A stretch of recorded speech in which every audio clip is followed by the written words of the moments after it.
So, Delmarva was hit with this year's first major snowfall this week, and while many of you may have spent the day inside, the folks at Delaware Department of Transportation were busy making the roadways safe. Now, you may not realize this, but a lot goes into plowing the roads. And in today's Day in the Life, Delmarva Life Sean Stryker takes a closer look at what it's like being a snowplow driver.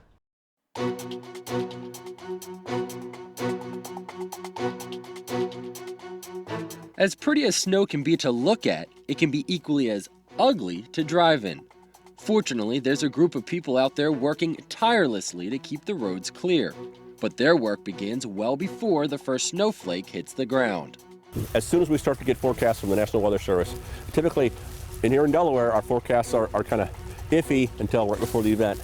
So we try to wait as long as we can before making plans for staffing and things. But like for this event, we got ready as soon as we heard. Jim Westhoff is a spokesman for the Delaware Department of Transportation. He says keeping the roads free of snow and ice all starts with preparation. Well, the first thing we have to do is make sure that our equipment is ready. We spend, the days before an event, making sure that our plows are ready, the blades, everything, and we also make sure that we have enough supplies like salt and fuel. Next, they pre-treat the roads with a mixture of salt and water, known as brine, to help delay the accumulation of snow. Once the snow does start to stick, they shift their focus to plowing. Our first focus is the primary roads, the 4-lane highways, and the major east and west routes. We make sure that those roads are passable before we go to any of the minor roads. Jim says they do it this way so people don't get a false sense of security. The reason we do this is because the primary roads need to be passable, because if we clear the back roads, someone could leave their home, go out, and then get stuck on Route 13, for example. One of the drivers responsible for keeping Route 13 clear is equipment operator Gary Lisco. He's been on the job for 15 years and says he doesn't mind working in one of the professions that doesn't get a snow day. Well, somebody's got to get the bad out of it, but that's all right. I don't mind the snow, so I might be a little crazy, but I kind of like it. Gary says one of the things he likes the most about the job is the alone time he gets driving the truck. And while he says he really enjoys his job, there is one thing that can get a little annoying.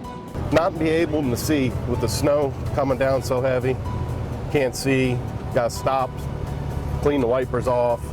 So other than that, it's not bad. Not bad, and well worth it, as he and a team of drivers work to keep the highway as safe as possible. When we're doing the dual highway, they call it a train. There's like 4 10-wheelers. We'll go down south, then come back up north. And usually there's 4 trucks. There's 3 pushing to the right, and then the first one's pushing to the left. After the highway is cleared, the drivers move to the secondary roads, ones they're pretty familiar with. Our drivers have a particular section that they always plow, and that helps us a lot because they know exactly where all the manhole covers are. They know where the curbs are, so they know the places to avoid, and that's why they have special routes. And while the driver is out on those routes, there is something you, as a driver, can do to make their job easier. If you see a plow out in the road, give them a lot of space. Don't pass a plow that has its blade down. Jim says this is largely for safety reasons. With all the snow flying off the plow, it can be hard for the driver to see you. There's also the risk of objects from the road hitting your car. But really, the safest thing to do is just stay inside.